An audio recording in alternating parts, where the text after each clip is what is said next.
Evidencias arqueológicas en Chile indican que la población, los primeros pobladores datan de hace 13.000 años, en Monteverde, en el Norte Chico, en el Salar de Atacama, ¿cierto? Se establecieron poblaciones que ocuparon tempranamente el territorio. Es una identidad hecha, digamos, construida a pulso en esta tierra, empapado de esta tierra. Por eso que el Roto conocía todos los pasajes cordilleranos argentinos. Se relacionaba con los indios Pampa en Argentina, con los mapuches en Chile, iba para el norte, iba para el sur, era minero, era agricultor, era vaquero. Y claro, quien se mueve conoce la geografía al detalle. Se logró una homogeneización en torno al proyecto neoliberal que alcanzó niveles mucho mayores que en otras partes, y eso permitió al general Pinochet impulsar el proyecto refundacional en niveles que en otros casos no se alcanzaron.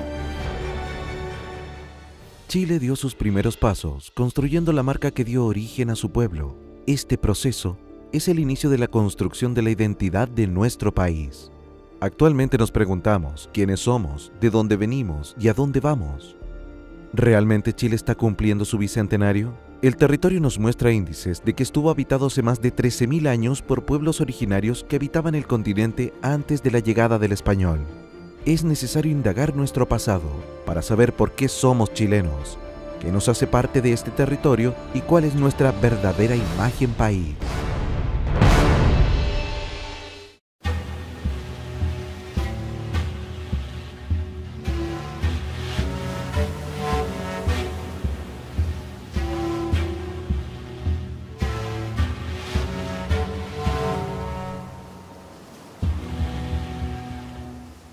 La importancia de lo que vemos acá en este panel de petroglifos que está en el Valle de la Concagua, en la zona de Jahuel, ¿cierto? Es la figura de un sacrificador. Este sacrificador lo pueden ver, porta en una mano una esférica, ¿cierto? Un círculo que se ve que es una cabeza de trofeo, y en la otra, la clásica figura del sacrificador porta un tumi, un cuchillo de sacrificio. Es una imagen bastante importante porque refleja una tradición mitológica que prácticamente recorre todo el continente americano. Una tradición muy fuerte que se desarrolla en el área peruana, ¿cierto? El sacrificio de vidas humanas con corte de cabeza. Los sacrificadores son símbolos, a mi modo de entender, símbolos importantes de la reproducción de la naturaleza.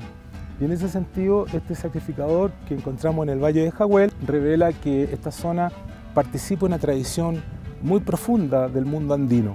La importancia de esta zona, al parecer, radicaría en que a través de estos complejos grabados en las rocas se estaría precisando una especie de calendario astronómico, de un calendario que regularía o que determinaría en cada estación, ¿cierto?, los ciclos del agua que aparecen, ¿cierto?, con todo detalle en el valle que tenemos atrás de nosotros.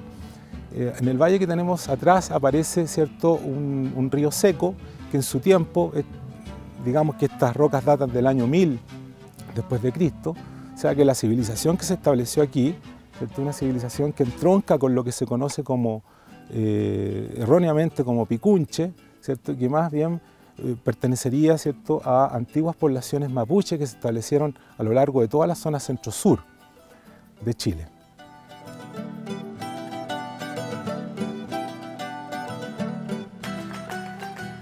El bicentenario en ese sentido sería un error. Chile es un país que ha sido domesticado por nuestras comunidades indígenas y la tradición mapuche ha sobrevivido, ¿cierto?, a 500 años de tradiciones foráneas. Se ha logrado adaptarse a la sociedad dominante, ha mantenido sus tradiciones religiosas vivas. Por lo tanto, siempre ha sido un error hablar, ¿cierto?, de Chile que empieza con la llegada de los españoles. El territorio chileno fue irrumpido por la historia con la llegada del español, provocando los inicios de la colonización que desembocaría en la fundación de Chile, provocando la aparición del mestizaje y la desaparición paulatina de pueblos originarios. en el pueblo chileno, ¿no? Proviene más que nada de los mestizos, del mestizaje que se produjo en este país, ¿no? La población blanca fue siempre escasa, la población española propiamente tal, los criollos en consecuencia crecieron lentamente, pero el cruzamiento entre español y mujer indígena, ¿no?, raptada, violada, convertida en sirviente, fue muy profuso, entonces generó una masa social mestiza muy numerosa que fue creciendo y llegó a convertirse de hecho en el segmento más abundante y numeroso de la población. Pero el punto es que el rey de España no estableció ningún cuerpo legal, ningún derecho sobre los mestizos. Entonces el pueblo mestizo creció y se multiplicó en Chile sin tener derecho que definiera sus identidades, sus relaciones. En consecuencia, los españoles comenzaron a tratarlos como un pueblo sin derecho. Y como en el Valle Central la población indígena fue desapareciendo progresivamente y los españoles necesitaban mano de obra, al desaparecer la población indígena, todo el sistema de encomienda en la práctica fue eclipsándose y desapareciendo. Entonces, para poder construir una mano de obra y trabajar sus pertenencias, tuvieron que echar mano del pueblo mestizo. Fueron apareciendo los mineros pobres que extraían del suelo con sus recursos y sus posibilidades el mineral. Fueron apareciendo los artesanos. Todas las clases productoras comenzaron a surgir del pueblo mestizo, donde claro, habían también españoles pobres y restos de comunidades indígenas, pero la mayoría fue pueblo mestizo. Y por otro lado aparecen en el norte los pequineros, que son los pobres que extraen las minas, y en las ciudades los artesanos. Entonces aparecen las tres clases productoras, digamos, en condiciones de contratos laborales abusivamente implantados por los dueños de la tierra y por los grandes mercaderes que exportaban trigo, harina, cobre, plata, etcétera, que estaban todos en Santiago, ¿no? Entonces, de esa manera se fue constituyendo una población, una clase popular en Chile. Las ciudades poco a poco coloniales, con este trazado de ajedrez, con los vecinos, con casa poblada, ciudadanos, etcétera, ¿no?, van a ser rodeadas por todas partes por estos rancheríos. Desarrollan podrá imaginar, una cultura social abierta, una cultura sexual natural, ¿eh?, abierta, desenfadada, ¿eh? Y por supuesto se generó escándalo en las élites, sobre todo en la Iglesia Católica. Entonces, por eso la ciudad poco a poco, a medida que avanzaba el siglo XIX, fue transformándose en una ciudad culta de la élite, pero sitiada por todos sus costados por esta ciudad bárbara, que Vicuña Maquena la llamó la ciudad bárbara.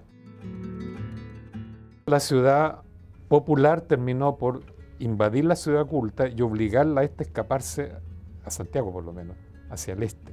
Y cualquier ciudad que tú visites en Chile es el mismo fenómeno. Por eso que el bajo pueblo se multiplicó tanto y siempre vivió como en torno al vagabundaje, la marginalidad, salvo a las mujeres que se arrancharon en los suburbios, pues si vivían en pleno campo las violaban a cada rato, entonces preferían quedarse en el suburbio con sus cabros chicos, ¿eh? Y ahí tiene el cuadro típicamente chileno del siglo XIX, que es la matriz de la sociedad del siglo XX hasta el día de hoy. Cielo, tienes que escucharme aquí. Tras los procesos de industrialización, los habitantes que poblaron la ciudad crearon nuevos imaginarios, adaptándose a su nuevo entorno.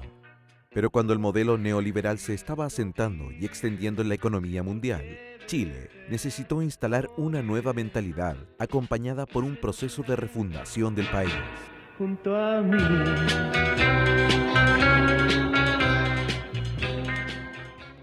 En el caso de Chile, la modificación de la mentalidad de las personas requería de un proyecto de sociedad es decir, la creación de un sistema de creencias, valores y principios que fueran completamente distintos a lo que había ocurrido en los años anteriores y lo que había caracterizado al Chile del siglo XX.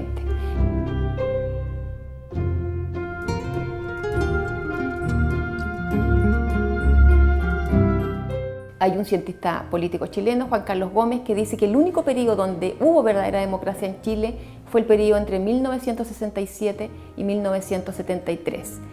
Pero considerando que en el periodo de la Unidad Popular se alcanzaron niveles de participación política, de movilizaciones, de participación en la toma de decisiones a nivel de la sociedad civil, considerando ese parámetro, ese nivel de politización que hubo en la sociedad chilena, lo que la dictadura pretende es modificar esa forma de entender la política.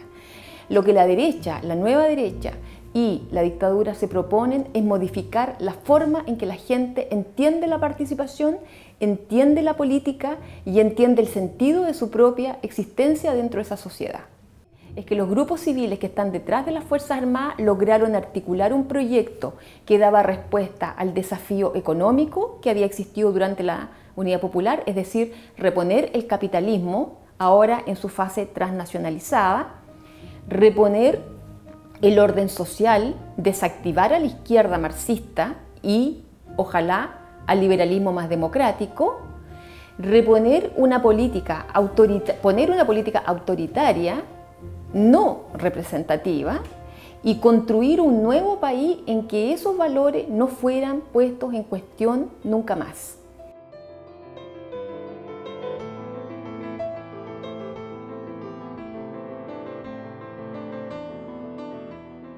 Incorporaron el neoliberalismo y el derecho de propiedad como un derecho inmodificable. O sea, no es posible hoy día cambiar la estructura económica porque para eso se necesita un cambio constitucional que requiere de un quórum mayoritario que todavía no existe. El tiempo está pensado para plasmar el proyecto, consolidarlo durante los años 80, que era el momento pensado en que la sociedad chilena debía internalizar definitivamente los nuevos principios, y los años 90 estaban pensados como ya la incorporación de la sociedad civil, pero ya completamente transformada. Por eso la reforma municipal era clave para transformar la mente de las personas. Ese proyecto de reforma municipal tenía como actor fundamental a los alcaldes. Los alcaldes tenían que transformarse en líderes de su comuna y por lo tanto lograr que la gente participara, pero a nivel consultivo. Es decir, existían lo que se llamaban los consejos de desarrollo comunal, los CODECOS, pero no tienen ninguna capacidad de decidir.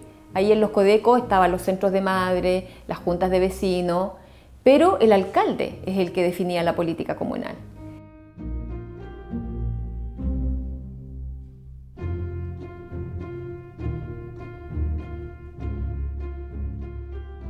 Este conflicto que se produce con la historia oficial, este conflicto que tiene que ver con las interpretaciones acerca de la memoria chilena, acerca de lo que fue la historia de Chile, sobre el papel indígena, sobre el papel español, sobre el papel que le ocupa al mestizo, sobre el papel que le ocupa al obrero, a las élites, a los comerciantes, es una situación crítica porque luego tiende a encubrir, ¿cierto? En historia nosotros sabemos que son los que vencen los que escriben la historia.